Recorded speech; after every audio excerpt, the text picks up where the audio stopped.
सो हम देखिए नेक्स्ट हमारा जो टॉपिक है वो हम डिस्कस करते हैं फ्रिक्शन। इंपॉर्टेंट टॉपिक है। देखिए this is that is one of the kind of contact force. Friction force क्या है? Contact force. मैंने बताया था कि कांटेक्ट फोर्स के दो पार्ट्स होते हैं, दो तरीके के कंपोनेंट होते हैं कांटेक्ट फोर्स के अंदर। एक होता है नॉर्मल रिएक्शन और दूसरा होता है फ्रिक्शनल फोर्स। ठीक है। whenever देखिए suppose I am taking an object of mass m and this is a placed on a rough surface पर मैंने इसको प्लेस किया है। अब ये बॉडी जो है, ये ऑब्जेक्ट जो है इस फ्लोर के साथ कांटेक्ट में है, तो दो फोर्सेस इसके एग्जिस्टेंस में आएंगे। उस कांटेक्ट फोर्स के दो कंपोनेंट होंगे, एक होगा नॉर्मल रिएक्शन, मैंने बताया था कि ये फ्लोर पर ये फ्लोर जो है इस ऑब्जेक्ट पर जो परपेंडिकुलर डायरेक्शन में फोर्स लगाएगा ये हो जाएगा normal force. That will be the first component of contact force. और दूसरा जो पैरेलल कंपोनेंट है ये आपका क्या है? This is perpendicular component of contact force. और एक दूसरा जो फोर्स वो इन दोनों सरफेसेस के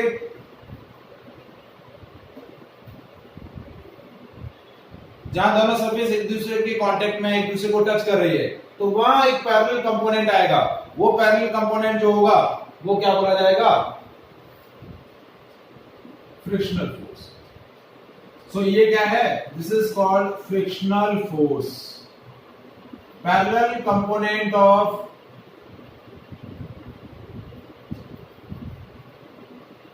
contact force between two bodies.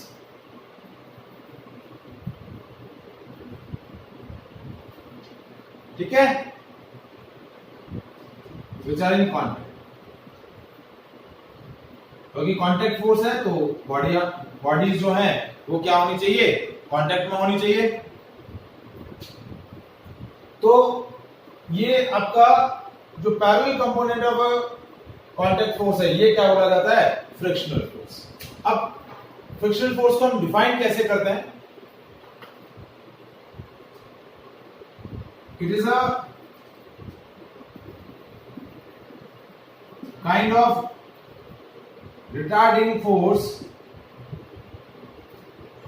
It is a kind of retarding force which opposes relative motion between two surfaces which are in contact। जब जो दो सरफेसेस एक दूसरे के साथ कांटेक्ट में है, उन दोनों सरफेसेस के बीच में यदि कोई रिलेटिव मोशन हो रही है, एक दूसरे के रेस्पेक्ट में कोई मोशन हो रही है, तो उस मोशन का जो फोर्स अपोज करता है वो रिटार्डिंग फोर्स आपका क्या बोला जाता है? Frictional force.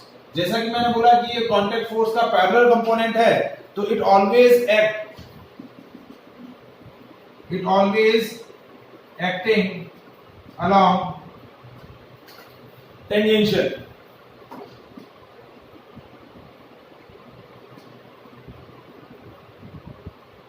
टेंजेंशियल मतलब ये दोनों सरफेस जहां एक दूसरे को टच कर रही है, उस टचिंग पॉइंट के पैरेलल जो आपका फोर्स लगेगा। So it always acting along the tangential direction at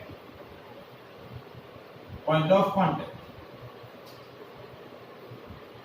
It always acting along the tangential direction at the point of contact। ये पॉइंट ऑफ कांटेक्ट है जहां ये दोनों टच कर रहे हैं, इसके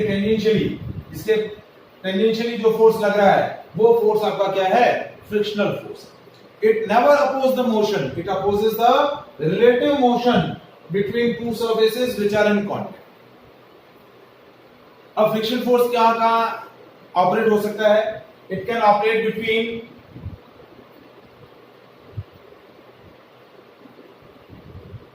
a pair of solid surfaces,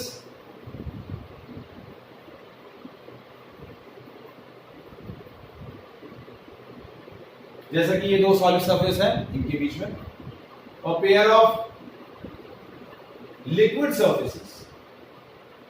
अब आप सोचेंगे कि sir liquid surfaces, yes, liquid भी लेयर्स के फॉर्म में ट्रेवल करता है। जैसे ये दो लिक्विड की लेयर है, तो ये एक दूसरे के बीच में रेस्पेक्ट में रिलेटिवली मोशन कर रही है, रिलेटिवली स्लिप हो रही है, तो इनके बीच में जो फोर्स ऑफ फ्रिक्शन लगेगा वो क्या बोला जाएगा? विस्कोसिटी। उस फ्रिक्शनल फोर्स को हम क्या बोलते हैं? Viscous force. देखिए, जो लिक्विड इजीली फ्लो करते हैं उनकी विस्कोसिटी कम होती है, जैसे पानी, ठीक है, ऑयल। लेकिन जो लिक्विड डिफिकल्ट टू फ्लो होते हैं, जैसे कर्ड है, ठीक है, हनी है, डिफिकल्ट टू फ्लो है, तो उनकी विस्कोसिटी ज्यादा है। विस्कोसिटी ज्यादा है मतलब उन लिक्विड की लेयर्स के बीच में फ्रिक्शन फोर्स ज्यादा है, और जिन लिक्विड की लेयर्स के बीच में फ्रिक्शन फोर्स कम होता है, तो उनके बीच में उनका मूवमेंट या उनकी जो फ्लोइंग होती है वो इजी होती है। और कहां एग्जिस्ट कर सकता है? It can operate between solid and liquid surface. एक सॉलिड सरफेस है और एक लिक्विड सरफेस है, उसके बीच में भी क्या कर सकता है? ये ऑपरेट हो सकता है। Is it clear? क्या होता है frictional force? One of the kind of contact force.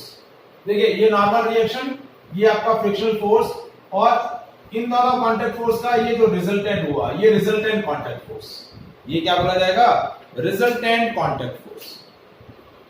ये आपका ये एंगल जो बोला जाता है, ये एंगल बोला जाता है angle of friction.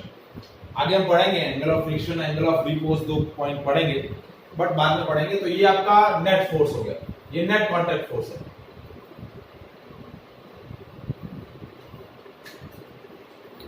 Is it clear? So it is a kind of retarding force which opposes the relative motion between two surfaces which are in contact, and it always along the tangential direction at the point of contact. अब friction जो है वो basically तीन तरीके का होता है: static friction, kinetic friction and rolling friction. Static friction, kinetic friction and rolling friction. तो वन बाय वन हम डिस्कस करते हैं।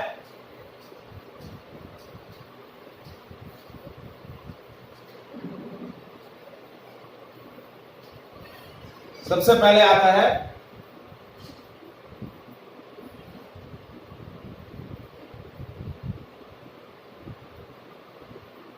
स्टैटिक, काइनेटिक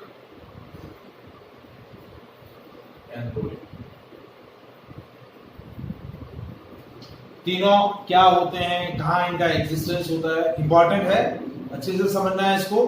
पहले मैं डिटेल में आपको स्टैटिक और काइनेटिक बताऊंगा, बाद में हम रोलिंग को डिस्कस करेंगे, ठीक है। तो सबसे पहला आता है स्टैटिक फ्रिक्शन। सिंपल सा एक एग्जांपल बताता हूं, जैसे स्टैटिक फ्रिक्शन कहां होता है, कैसे होता है। जैसे मेरे पास एक हैवी बॉक्स है, फॉर एग्जांपल 50-60 किलो के आसपास का है, और मैं उसको पुश कर रहा हूं, ठीक है, लेकिन वो पुश नहीं हो रहा है। मेरे थ्रू जो अप्लाइड फोर्स है उससे वो पुश नहीं हो रहा है, ठीक है। मैंने बॉक्स को हैवी फ्लोर पे मतलब मेरे नॉर्मल घर पे फ्लोर है उस पे रखा हुआ है, वो फ्लोर रफ है, ठीक है। रफ मतलब हर एक सरफेस रफ होती है, रफ नहीं होगा तो हम वॉक नहीं कर पाएंगे। फ्रिक्शन जो है, फ्रिक्शन इतना इंपॉर्टेंट है कि देखिए, we can walk on the surface due to the friction. Friction नहीं होगा तो हम वॉक ही नहीं कर पाएंगे। यदि दो सरफेसेस, जैसे हमारा फीट है, आपका जो नीचे वाला बेस है और हमारा जो फ्लोर है, उसके बीच में फ्रिक्शन नहीं होगा तो हम इवन अ सिंगल स्टेप भी ट्रेवल नहीं कर पाएंगे। तो फ्रिक्शन की वजह से ही हम क्या कर पाते हैं, और सरफेस पर वॉक कर पाते हैं, फ्लोर पर वॉक कर पाते हैं। तो फ्रिक्शन क्या होता है? दो सरफेसेस के बीच में रिलेटिव मोशन का अपोज करता है, वो मोशन का अपोज नहीं करता। तो एक हैवी बॉक्स है, अब उसको पुश कर रहा हूं, लेकिन वो पुश नहीं हो रहा है। मैं फोर्स तो अप्लाई कर रहा हूं, लेकिन वो पुश नहीं हो रहा है। क्यों नहीं हो रहा है, कौन बताएगा?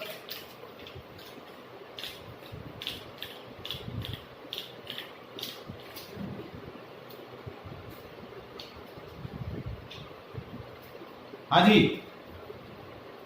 क्यों नहीं हो रहा है, कौन बताएगा?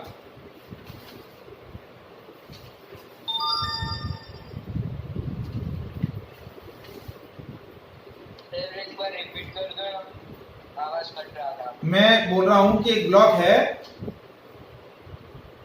ठीक है। एक हैवी बॉक्स है मेरे पास 50-60 किलो के आसपास, और मैं उसको पुश कर रहा हूं, लेकिन वो ऑब्जेक्ट पुश नहीं हो रहा है। तो पुश नहीं हो रहा है, क्या रीजन है, क्यों नहीं हो रहा है?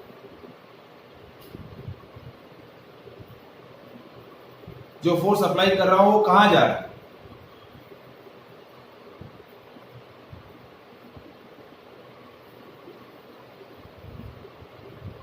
तो मतलब फ्रिक्शन कम है, मतलब हम जो फोर्स दे रहे हैं उस बॉक्स को, वो फोर्स बहुत मतलब इतना नहीं है जितना मतलब रिक्वायर है।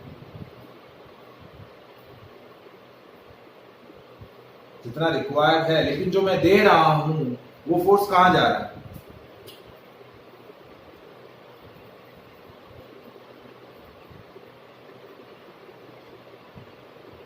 जो मैं फोर्स दे रहा हूं वो कहां जा रहा है?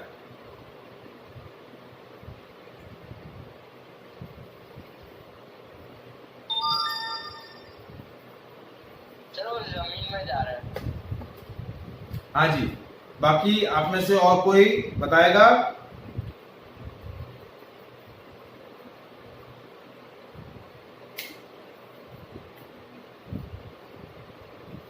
हाँ जी। सर वो जो फोर्स था तो वो तो वेस्ट ही जाएगा ना। वेस्ट क्यों जा रहा है? कहां जा रहा है वेस्ट? आपकी एनर्जी तो खर्च हो रही है। हाँ सर, हमारी एनर्जी तो खर्च ही हो रही है ना, मतलब बॉक्स तो मूव नहीं हो रहा है। तो आपने जो फोर्स लगाया वो कहां वैनिश हुआ? भाई मैं किसी ऑब्जेक्ट पर एक्सटर्नल फोर्स लगा रहा हूं, तो कहां, देखिए अब जब मैं किसी ऑब्जेक्ट पर फोर्स लगा रहा हूं, लेकिन अप्लाइड फोर्स जो है वो उसकी इनर्शिया से कम है, तो ब्लॉक मूव नहीं कर पाता है। लेकिन जो मैं अप्लाइड फोर्स लगा रहा हूं वो कहां जा रहा है? That will be cancel out by the frictional force. इस वजह से, क्योंकि देखिए जब तक नेट फोर्स रहेगा तो ब्लॉक एक्सेलरेट होना चाहिए। नेट ब्लॉक, यदि ब्लॉक एक्सेलरेट नहीं हो रहा है, इसमें इसका मतलब क्या हुआ कि उस पर लगने वाला नेट फोर्स जीरो है। तो नेट फोर्स जीरो हुआ तो मतलब जो फोर्स मैंने अप्लाई किया उसको कोई ना कोई दूसरा फोर्स कैंसिल आउट कर रहा है। इस वजह से वो ब्लॉक मूव नहीं कर रहा है, स्लिप नहीं कर रहा है।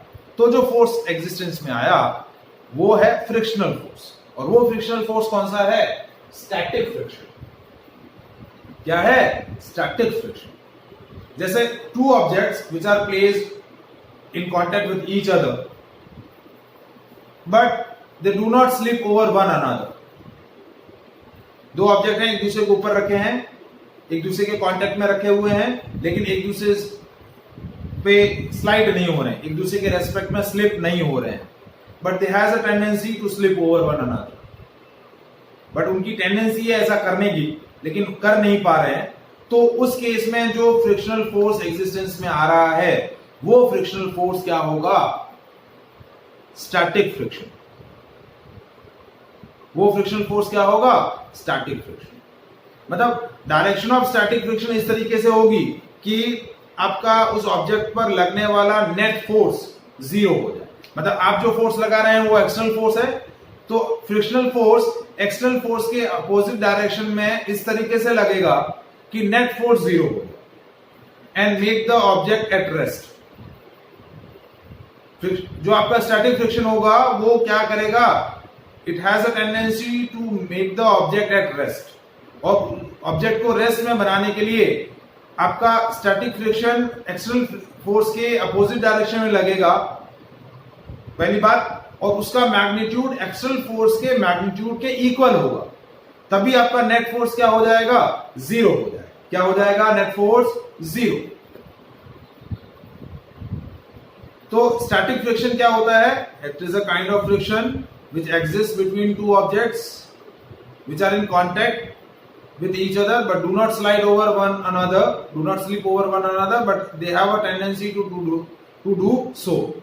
तो तब जो फोर्स एग्जिस्टेंस में आ रहा है वो फोर्स क्या है? Frictional force. वो फ्रिक्शनल फोर्स जो एग्जिस्टेंस में आ रहा है वो है आपका स्टैटिक फ्रिक्शन। क्या है? Static friction. जैसे देखिए ये ऑब्जेक्ट मैंने रखा, अब इस पर मैंने एक्सटर्नल फोर्स लगाया, तो आपका जो स्टैटिक फ्रिक्शन होगा वो स्टैटिक फ्रिक्शन की डायरेक्शन किस तरीके से होगी, इस एक्सटर्नल फोर्स के अपोजिट डायरेक्शन में लगेगा, और उसका मैग्नीट्यूड क्या होगा, एक्सटर्नल फोर्स के मैग्नीट्यूड के इक्वल होगा, सो that the net force is zero and object is at rest. It has a tendency to make the object at rest with respect to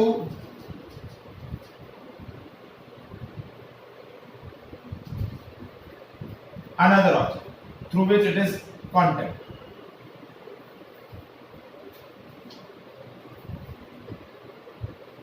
आया पॉइंट समझ में? स्टैटिक फ्रिक्शन क्या है? Yes, sir. It is a kind of contact force acting between two objects which do not slide over one another but has a tendency to do so. ठीक है? Next दूसरा point जो है वो क्या है, direction of static friction on object in a such a way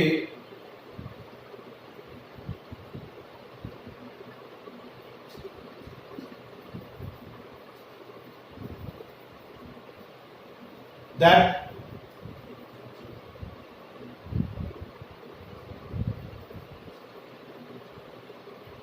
make the object at rest. हर एक condition पे वो ऑब्जेक्ट को क्या रख सके, रेस्ट में रख सके. इस तरीके से आपके स्टैटिक फ्रिक्शन की क्या होगी, डायरेक्शन रहेगी. तो देखिए मैं क्या बता रहा था, स्टैटिक फ्रिक्शन. तो स्टैटिक फ्रिक्शन जो है वो उसका डायरेक्शन कैसे रहेगा, direction of static friction acting on object in such a way to make the relative rest between two objects. वो उस ऑब्जेक्ट को हमेशा रेस्ट में रखने की टेंडेंसी रखेगा, और उसका मैग्नीट्यूड क्या होगा, magnitude is always equal to the applied external force. Direction तो उस अकॉर्डिंग रहेगी कि वो ऑब्जेक्ट को हमेशा रेस्ट में रख सके, मतलब वो ऑब्जेक्ट और जो दूसरी कॉन्टेक्ट सरफेस है वो हमेशा एक दूसरे के रेस्पेक्ट में रिलेटिवली रेस्ट में रहेंगे. और उसका मैग्नीट्यूड क्या रहेगा, आपका स्टैटिक फ्रिक्शन का जो मैग्नीट्यूड रहेगा वो हमेशा एक्सटर्नल फोर्स के अकॉर्डिंग एडजस्ट होगा, एक्सटर्नल फोर्स के इक्वल रहेगा. तो आपका स्टैटिक फ्रिक्शन है जो तीसरा पॉइंट है, it is self adjusting force. It's adjust its value as according to the applied external force.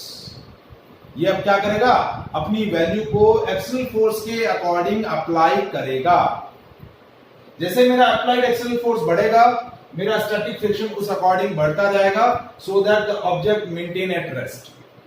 Sir बहुत नेटवर्क एरर आ रहा है, इशू आ रहा है. क्या हुआ बेटा, क्या हो रहा है? सर नेटवर्क इशू मेरा. आवाज कट रही है.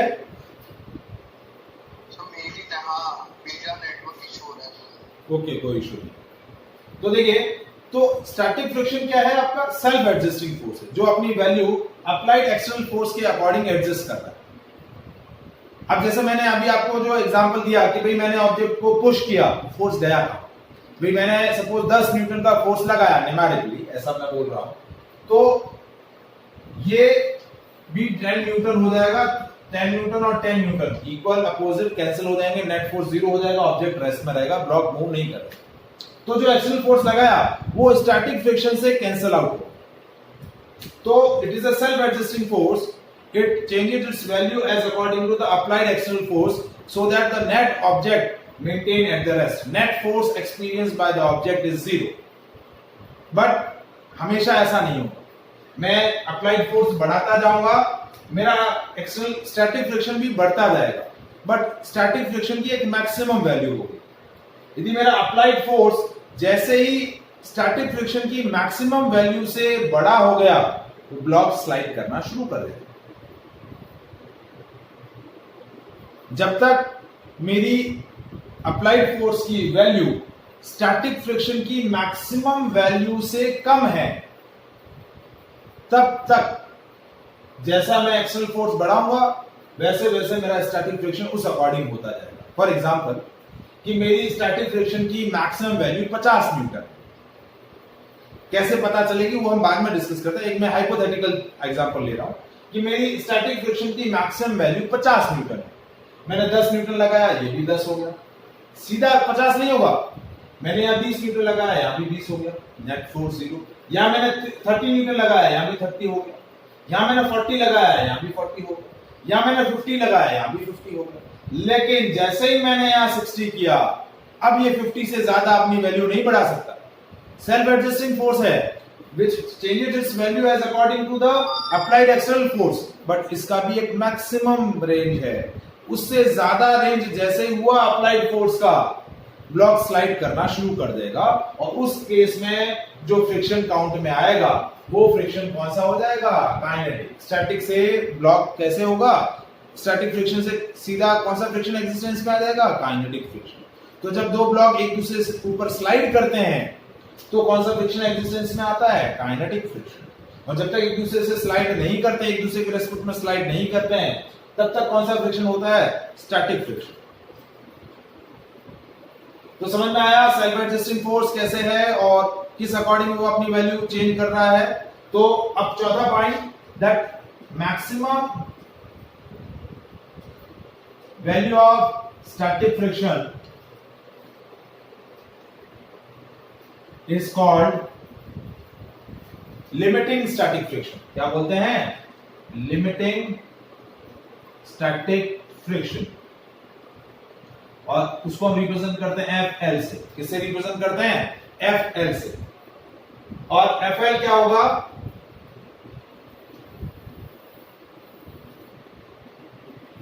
FL is directly proportional to N। N कौन सा है? Normal reaction. FL is directly proportional to N। ठीक है, प्रोपोर्शनली साइन हम रिमूव करेंगे तो एक कांस्टेंट आएगा म्यू S, और म्यू S क्या है? That is coefficient of static friction. क्या है? Coefficient of static friction. तो ये आपकी लिमिटिंग फ्रिक्शन की वैल्यू होगी। देखिए इसका मास m है तो एक फोर्स लगेगा m इनटू नॉर्मल फोर्स को कौन सा फोर्स बैलेंस करेगा? mg। कौन सा बैलेंस करेगा? mg। तो FL की मैक्सिमम वैल्यू क्या हो जाएगी? FL की मैक्सिमम वैल्यू हो जाएगी म्यू, स्टैटिक फ्रिक्शन की मैक्सिमम वैल्यू क्या होगी? FL, और ये हो जाएगी म्यू S mg। क्या होगा? Mu S mg।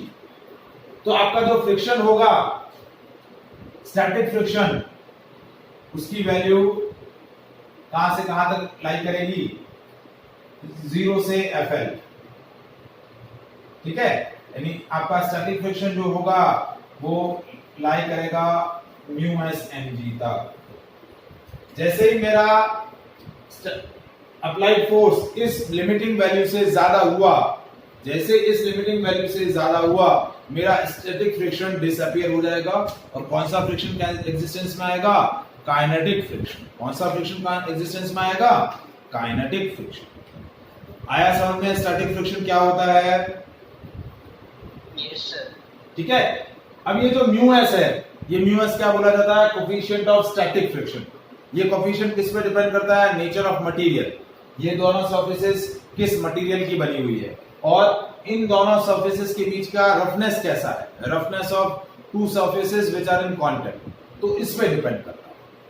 तो ये मटेरियल का पैरामीटर है, दोनों सब्सटेंस के मटेरियल का पैरामीटर है, that is coefficient of static friction. अब जैसे ही मेरी अप्लाइड फोर्स की वैल्यू स्टैटिक फ्रिक्शन की लिमिटिंग वैल्यू या मैक्सिमम वैल्यू से बड़ी हो गई, ब्लॉक स्लाइड करना शुरू करेगा। क्या करेगा? स्लाइड करना शुरू करेगा। और तब जो फ्रिक्शन कांटेक्ट एग्जिस्टेंस में आएगा वो क्या होगा? Kinetic friction. कौन सा होगा?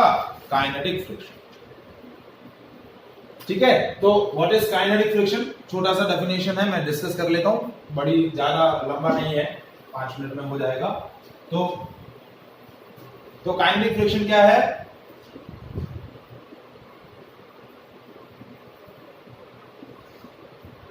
It is a kind of contact force between two objects which are slide over one another. जैसे ही दोनों ऑब्जेक्ट एक दूसरे पर स्लाइड करना शुरू करेंगे,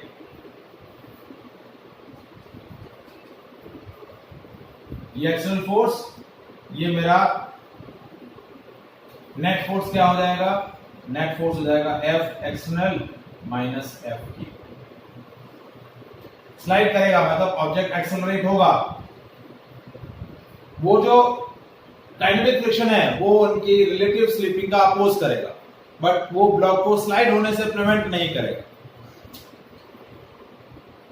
मतलब direction of kinetic friction on object is in such a way that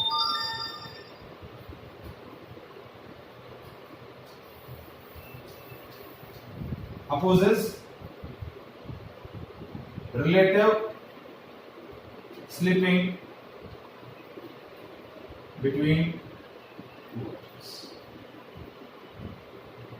वो रिलेटिव स्लिपिंग या रिलेटिव मोशन का अपोज करेगा, लेकिन मोशन का अपोज नहीं कर पाएगा।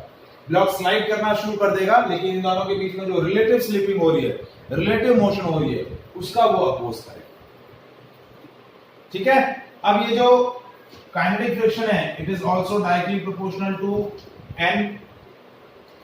ठीक है। प्रोपोर्शनल की साइन हम कनेक्ट करेंगे तो ये हो जाएगा, एक कांस्टेंट आएगा म्यू के, और ये म्यू के क्या होगा? म्यू के is coefficient of kinetic friction. और हमेशा ध्यान रखिएगा, coefficient of static friction is more than coefficient of kinetic friction. Mu S हमेशा ज्यादा होगा म्यू के से। तो ये जो आपका काइनेटिक फ्रिक्शन की वैल्यू आएगी वो हमेशा आपकी जो स्टैटिक फ्रिक्शन की लिमिटिंग वैल्यू है उससे हमेशा कम रहेगी, क्योंकि n तो सेम है। म्यू एस और म्यू के पे डिपेंड कर रहा है। म्यू एस की वैल्यू ज्यादा होगी तो एफ एल की वैल्यू बड़ी हो जाएगी एफ के से। लिमिटिंग स्टैटिक फ्रिक्शन की जो लिमिटिंग वैल्यू है वो काइनेटिक फ्रिक्शन से हमेशा ज्यादा रहेगी। तो समझ में आया काइनेटिक फ्रिक्शन कब एग्जिस्टेंस में आएगा और स्टैटिक फ्रिक्शन कब एग्जिस्टेंस में आएगा? जब दो ब्लॉक एक दूसरे के रेस्पेक्ट में स्लाइड कर रहे हैं, स्लिप कर रहे हैं, तो जो फ्रिक्शन एग्जिस्टेंस में आएगा काइनेटिक फ्रिक्शन। और एक दो ऑब्जेक्ट एक दूसरे के रेस्पेक्ट में स्लाइड नहीं कर रहे हैं, लेकिन they has a tendency to slide over one another, तो जो फ्रिक्शन एग्जिस्टेंस में आएगा स्टैटिक फ्रिक्शन। अब स्टैटिक फ्रिक्शन लग रहा है, लेकिन उसका एग्जिस्टेंस कैसे है कि वो दोनों ऑब्जेक्ट्स के बीच में रिलेटिव स्लिपिंग का अपोज करे, दोनों ऑब्जेक्ट को वो रेस्ट में बनाए रखने की टेंडेंसी रखता है, जबकि ये काइनेटिक फ्रिक्शन क्या करता है? स्लाइड करवाता है। स्लाइड तो होगा लेकिन स्लिपिंग, रिलेटिव मोशन नहीं होगा। Is that clear? Next session के अंदर हम चेक करेंगे कि किस तरीके से अप्लाइड फोर्स को चेंज करने पर स्टैटिक फ्रिक्शन और काइनेटिक फ्रिक्शन अपनी वैल्यू चेंज करते हैं। फिर हम डिस्कस करेंगे रोलिंग, फिर laws of static and kinetic friction के कुछ रूल्स हैं वो डिस्कस करेंगे, फिर हम न्यूमेरिकल्स पे आएंगे। ओके ओके सर, चलिए, ओके बाय।